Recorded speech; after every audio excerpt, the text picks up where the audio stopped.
मथुरा और ब्रज भी विकास की इसकी दौड़ में अब पीछे नहीं रहेंगे।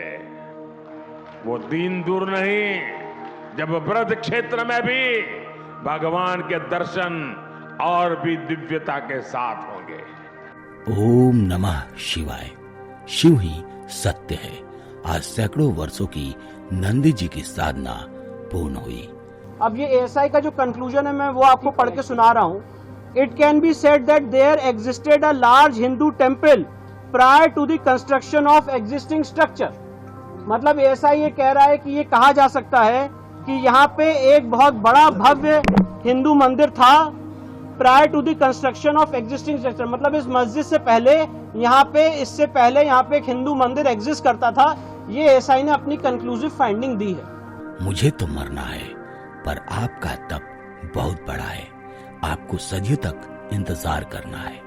काशी में मंदिर के बाहर बैठे नंदी जी के कान में ये वाक्य बोलकर उस पंडित ने शिवलिंग के साथ कुएं में छलांग लगा दी थी। औरंगजेब की सेना ने काशी विश्वनाथ मंदिर को तोड़ने के लिए पूरे क्षेत्र को घेर लिया था।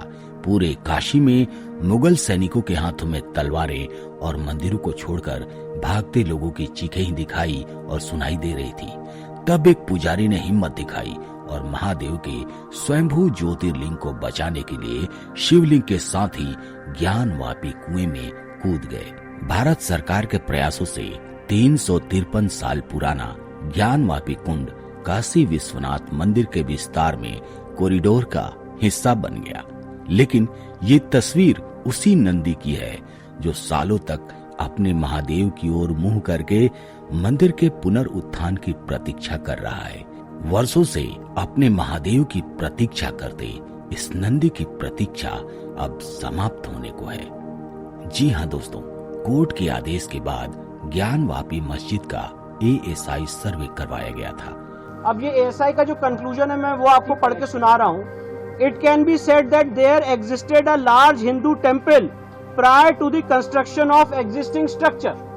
मतलब एएसआई ये कह रहा है कि ये कहा जा सकता है कि यहाँ पे एक बहुत बड़ा भव्य हिंदू मंदिर था prior to the construction of existing structure. मतलब इस मस्जिद से पहले इससे पहले यहाँ पे एक हिंदू मंदिर एग्जिस्ट करता था। ये एएसआई ने अपनी कंक्लूसिव फाइंडिंग दी है।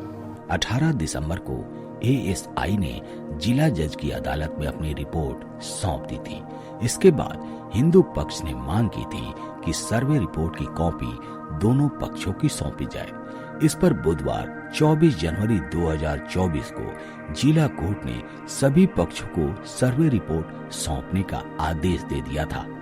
दरअसल ज्ञानवापी मस्जिद के परिसर की एएसआई सर्वे रिपोर्ट को लेकर हिंदू पक्ष के वकील विष्णु शंकर जैन ने कई दावे किए हैं। गुरुवार को उन्होंने एएसआई की सर्वे रिपोर्ट सार्वजनिक की और कहा कि रिपोर्ट में सामने आया है कि ज्ञानवापी में पहले हिंदू मंदिर था। उन्होंने कहा कि जिला जज के नकल विभाग कार्यालय ने उन्हें ज्ञानवापी मस्जिद की एएसआई सर्वे रिपोर्ट सौंप दी है। इस रिपोर्ट के कुल पन्नों की संख्या 839 बताई जा रही है।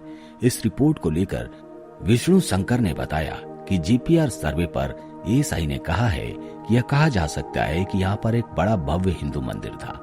अभी के ढांचे के पहले एक बड़ा हिंदू मंदिर मौजूद था। एएसआई के मुताबिक वर्तमान जो ढांचा है उसकी पश्चिमी दीवार पहले के बड़े हिंदू मंदिर का हिस्सा है। यहाँ पर एक प्री एडजस्टिंग स्ट्रक्चर है, उसी के ऊपर यह मस्जिद बनाया गया है। दोस्तों, ज्ञानवापी का संघर्ष सिर्फ एक इमारत के स्वामित्व का संघर्ष नहीं है। इस प्रश्न में सिर्फ अतीत में हुई क्रूरताएं और अत्याचार ही शामिल नहीं है, बल्कि हमारे इतिहास के साथ और हमारी संस्कृति के साथ हो रहे इस सतत वर्तमान अन्याय का प्रश्न भी शामिल है। यह इतिहास का बदला वर्तमान से लेने की जिद नहीं है, बल्कि उस इतिहास के नैरेटिव को यथार्थ और सत्य के संदर्भ में स्थापित करने का संघर्ष है। ज्ञानवापी की मुक्ति का प्रश्न हमारी सांस्कृतिक स्वतंत्रता का प्रश्न है और बिना सांस्कृतिक मुक्ति के किसी भी भौतिक समृद्धि का स्वप्न देखना भी व्यर्थ है।